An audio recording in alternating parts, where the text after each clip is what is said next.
Well, Steve, Mr. Maclin, champ, many names to call you by. What would you be preferring to be called by today? Bulletproof Steve Maclin. It's been the Mr. moniker Proof. since mine and Josh's end of the feud with the bullet casings to prove that I am bulletproof. So we're going with Bulletproof Steve Maclin. I get it. You are in rare company, not only being a former world champion, Yes. you're still the face of the company because of how long you've been doing interviews for. You're the face of the toy drive, so the philanthropy, et cetera, et cetera. When you came to TNA, did you think that you were going to be here this many years? Um, yes and no. I kind of just went all in once I was let go from WWE at that time, and I was getting to start somewhere else, and that was TNA Yeah. or Impact at the time. And it's just funny because once you get in there and you kind of watch, and that's what I did when I first got there. I just watched. I got to know everybody, but I just wanted to see what everybody was doing, what was different, what could I do that's different that'll stand out.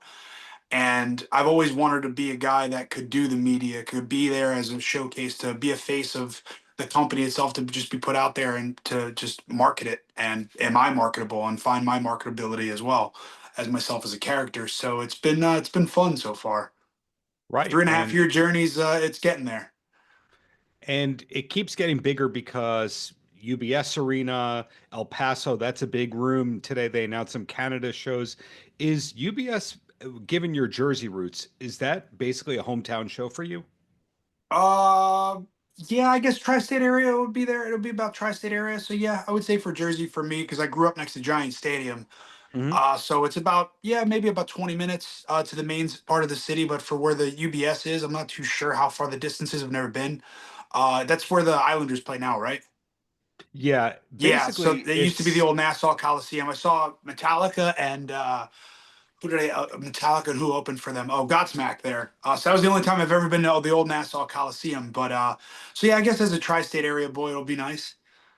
well, the weird thing about that venue, UBS Arena, is it took over all of the pride and properties of the Coliseum, and the Hmm. Coliseum still exists as a weird rehearsal arena. Okay.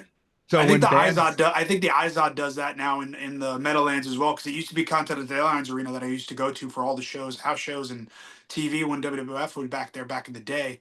And I think that's now just one of those main things that they use as like rehearsal stage and just try to get people ready for either Giant Stadium or Prudential. exactly. Yeah, my friend was telling Okay. me at one point that Izod was secretly a Guns N' Roses rehearsal space. And it's amazing how this stuff never surfaces to light. That, Yeah. people in around Rutherford are not buzzing, going, "Hey, you know who's playing there? Let's go see Guns N' Roses and sneak in." Doesn't happen. No, I know. There's a lot of history in the Meadowlands too, and then I guess yeah. So being a for Slammiversary to be there, it'll be pretty exciting, especially being one of the bigger pay-per-views of the Big Four that TNA does run. Yeah, will that be the biggest show that you've ever been part of in the Jersey, New York area? Uh, I would think yeah that I'm actually on the card. Yes, as of now, I should be on the card. I think I will be on the card. But You're yeah, that'll probably. Yeah, you're bulletproof. Why wouldn't you be on the I card? know. No, yeah, that'll definitely be up there. I'm looking forward to Rebellion as well in LA, and then even with the Ontario shows just announced for the 24th and 25th of May, or no, 23rd and 24th that was announced for. It'll be good to go back to Ontario just because of my last Under Siege match that was up there not too long back with one PCO. Right? Looking at your schedule, it's great to see that you're doing these big TNA shows, yet also you can do indies on the weekends as you feel Yeah. free to. Yeah, I'll be at Northern Crown up in Toronto area this weekend. I have a seminar up there, and then I'm also doing a live podcast for Johnny iPro. Myself and Josh Alexander are on there live, so it's going to be a lot of fun. It's just fun to be able to go out and get out there and have the flexibility from TNA in my schedule to go out there and do indies and see new talent that's out there, what is out there, and then also still work on me. I got to still go out there and work on live crowds. We don't get those live events to hone our craft a little bit to see what works and what not work on TV. So a lot of the times we're just going on television, we're trying things, and if it works, it's good. If not, go back to the drawing board a little bit. It's good to see that you and Josh Alexander will be able to appear in public without assaulting each other. Yes, yes, I guess so. That'll be a good thing, I guess. It'll be fun. I'm looking forward to that one just because we become good friends in our my time in TNA, and it's good to just go out there and have fun with your best friends. Like even anytime we wrestled, it never felt like work. It was just like it was just fun. We're just two kids playing around. Yeah. When I look at your career in TNA the last 3.5 years, you've worked a lot of main event kind of programs. You've worked with a lot of the top talent. Is there anyone that you're still hoping that you'll get to wrestle that you've never yet gotten to fight? The Hardy Boys right now are my top. I would love a tag match with myself and EY versus the Hardy Boys. That'd be something I would love to do. Um, Ace Austin's up there.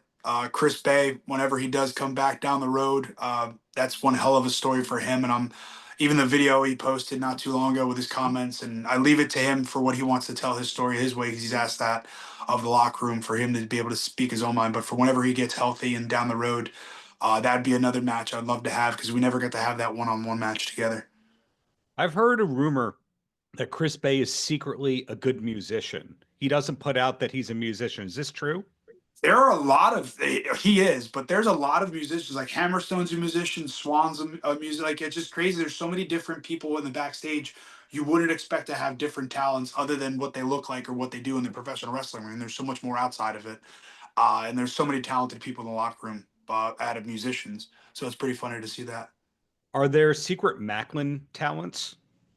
Uh, guess I'm a good task rabbit around the house, carpentry, plumbing, building things. Yeah, I'm a very much a Mr. Fix It or Bob the Builder kind of thing. DIY guy. I assume that comes from the military background where you have to learn how to do everything by default. Yeah, but also I was that's kind of how I was raised too. I grew up. My grandfather had his own garden, and we lived in a three family house. So we lived on the top floor. My grandparents had the second and the first floor. So I like got to spend a lot of time with my grandparents growing up. And then just learning how to garden and paint and just learning how to do yard work and then growing up just with chores with my mom, my stepfather. Like my stepdad's like, go shovel. I'm like, okay. Go rake the leaves, okay. Go mow the lawn, okay. And then when being a Jersey kid, like that's how we made money a lot of the times. During the fall you go rake leaves and get some extra cash, or during the winter you're going out and shoveling snow just for people to pay you a few bucks so you can get it done instead of having to do it. So it's always a hustle back then, so I'm still hustling now at 30 odd plus years. Is it the Jersey dream to be a Floridian, or is that just so it happened because you got into pro wrestling? Florida, and yeah, Florida happened because of pro wrestling and coming down here because when I got signed with NXT, this was the place to be for Full Sail and for the Performance Center.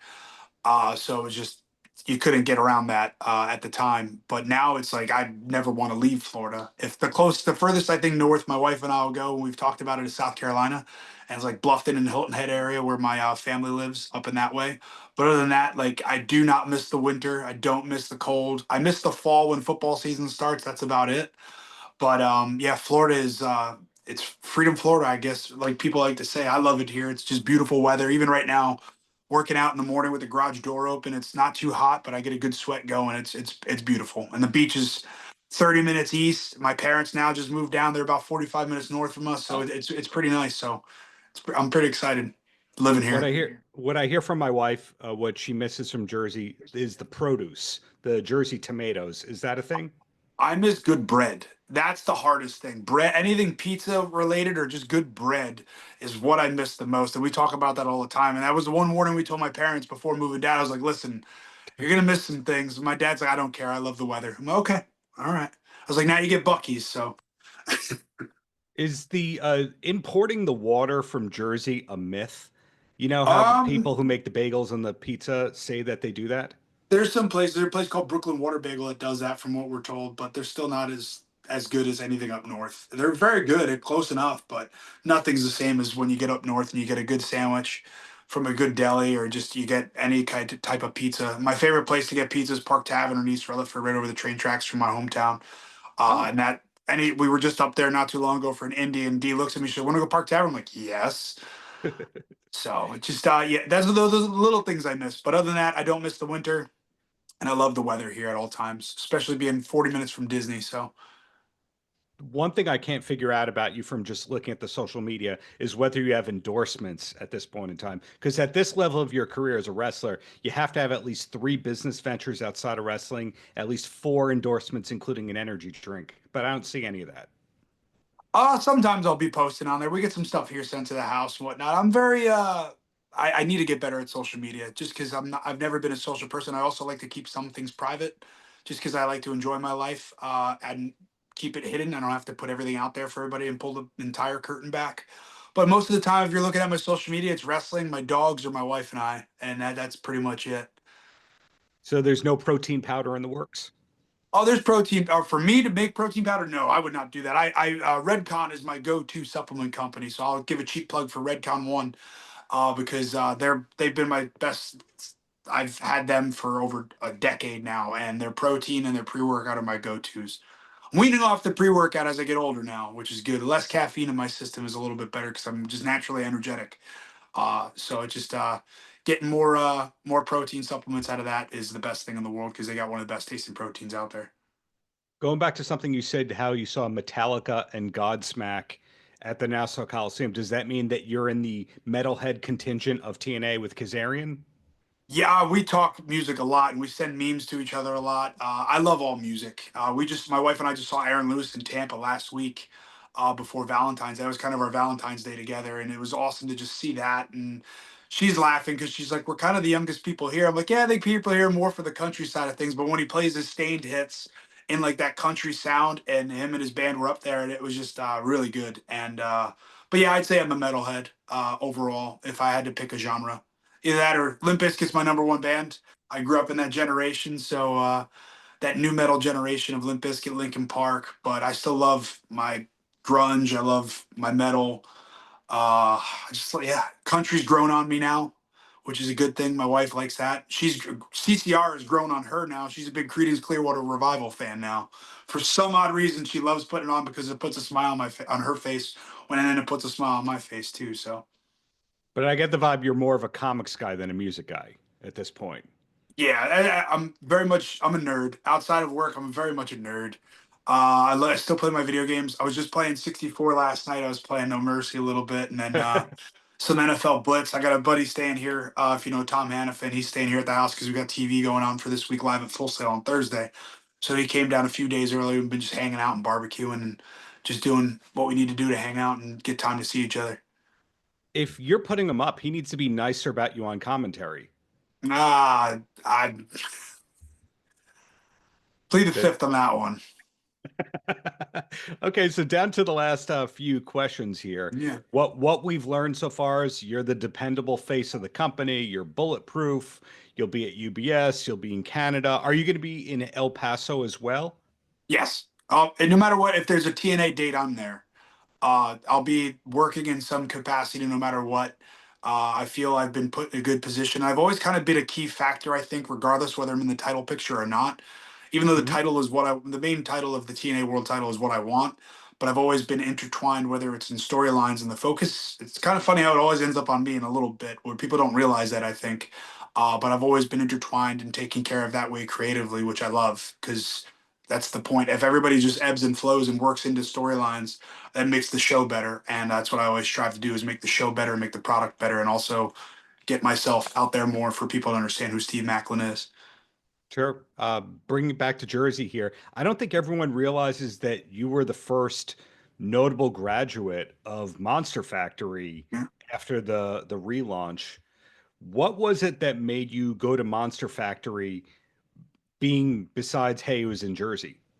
Location. I originally was trying to find a school up in North Jersey when I was living up there when I just got out of the Marine Corps. I was Hmm. back and forth from South Jersey where my parents lived up to where my girlfriend at the time was living, Hmm. and it was just trying to find what even balance of what could work. And then I started attending Rowan University just in South Jersey. So lo and behold, Paulsboro's right there with the Monster Factory, and then it just all worked out, and the ball just Wow. kept rolling. I got into a ring and fell in love. So, and Danny took care of me. I'll be at the Monster Factory actually this March too, as well. Me, Paul Walter Hauser, have a tag match there together. So I'm looking forward to not killing each other this time and more or less having a tag match and being partners for once.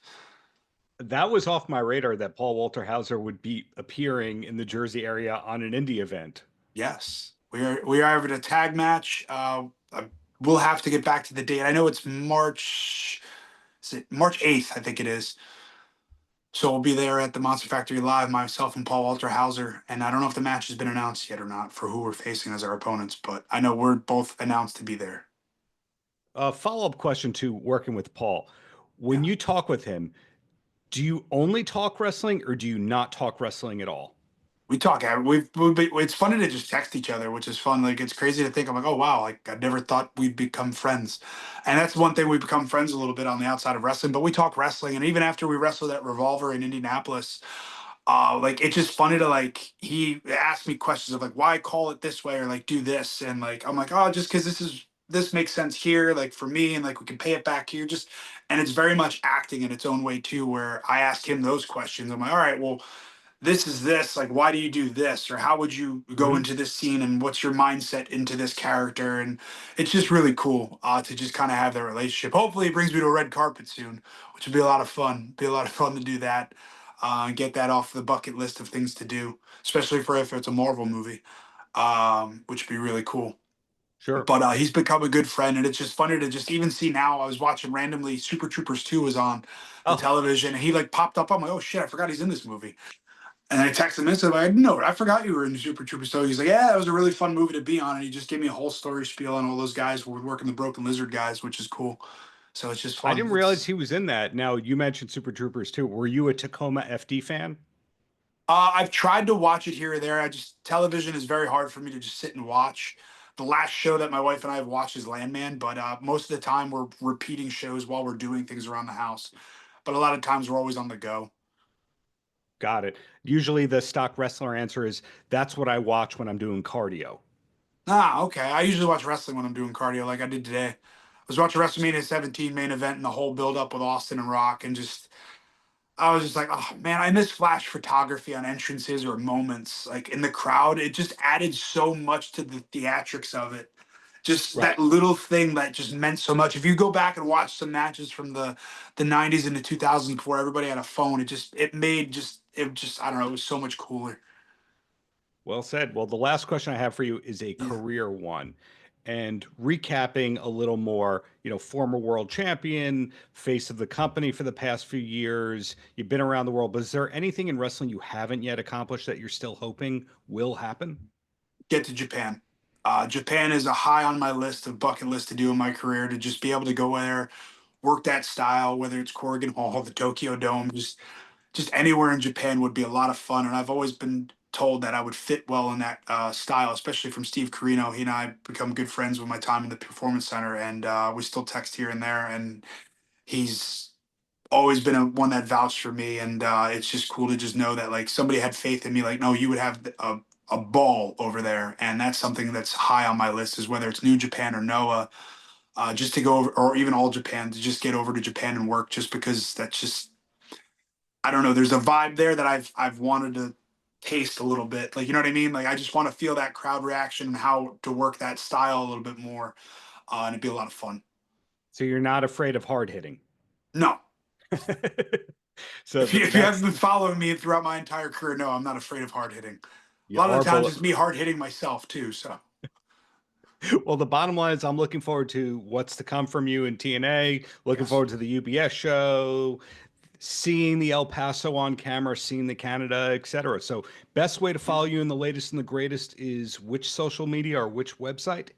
at Steve Maclin on X, Steve Maclin on Instagram. I always mess up the X and Twitter thing still, but it's on X.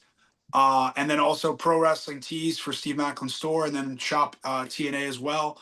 And then also we're live this Thursday at Full Sail, and then we're taping this Friday as well at Full Sail University. It's a full circle moment for me to go back here in Orlando, especially at Full Sail with the history that I have from my time in NXT. And then you never know who's going to show up there or who's going to show up on Mondays, Tuesdays, or Fridays. So who's going to cross that line? That's my question. Paltrocast.